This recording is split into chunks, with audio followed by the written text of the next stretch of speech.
ہم ہی اس کی حفاظت کرنے والے ہیں۔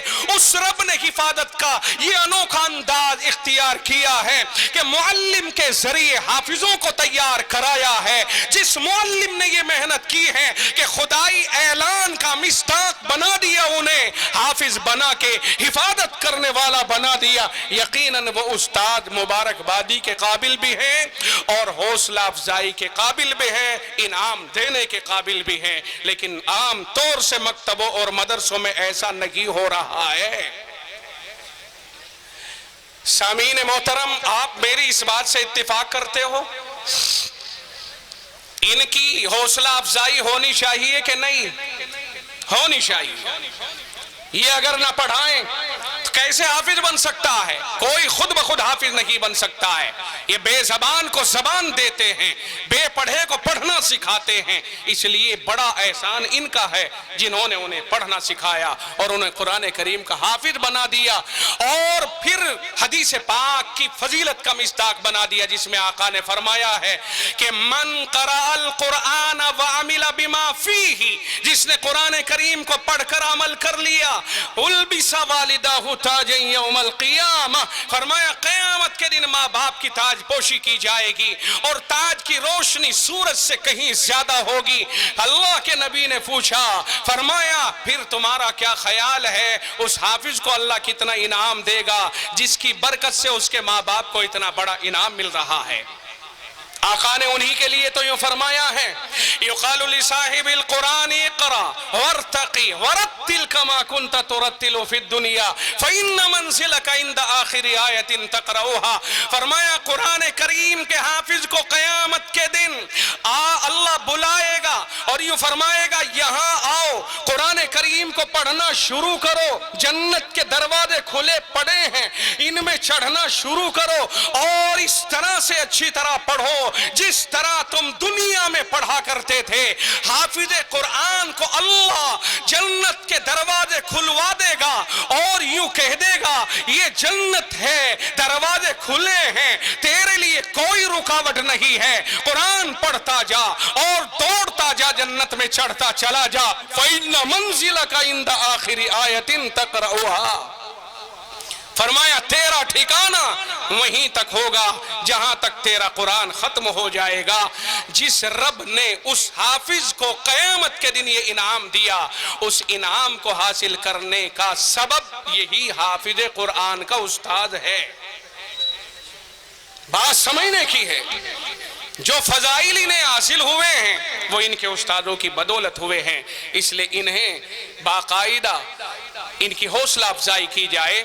بات لمبی ہو گئی، میں اتنی دیر کے لیے نہیں بیٹھا تھا، جو باتیں میں نے عرض کی ہیں جو میرے ذہن میں اسکول اور کالج کے تعلق سے آئی اور مدرسے کے تعلق سے آئی، وہ میں نے آپ تک پہنچا دی ہیں۔ آپ حضرات کو جتنی باتیں پہنچی ہیں، امید ہے کہ میری ان معروضات کو ہمدردی کی نگاہوں سے دیکھ کر اور محبت کے ساتھ انہیں قبول فرما کر اور تنقید سے مجھے بہرحال بچا کر آپ حضرات ان پر عمل کرنے کی کوشش کریں گے۔ غلطی ہو تو معاف فرمائیں گے۔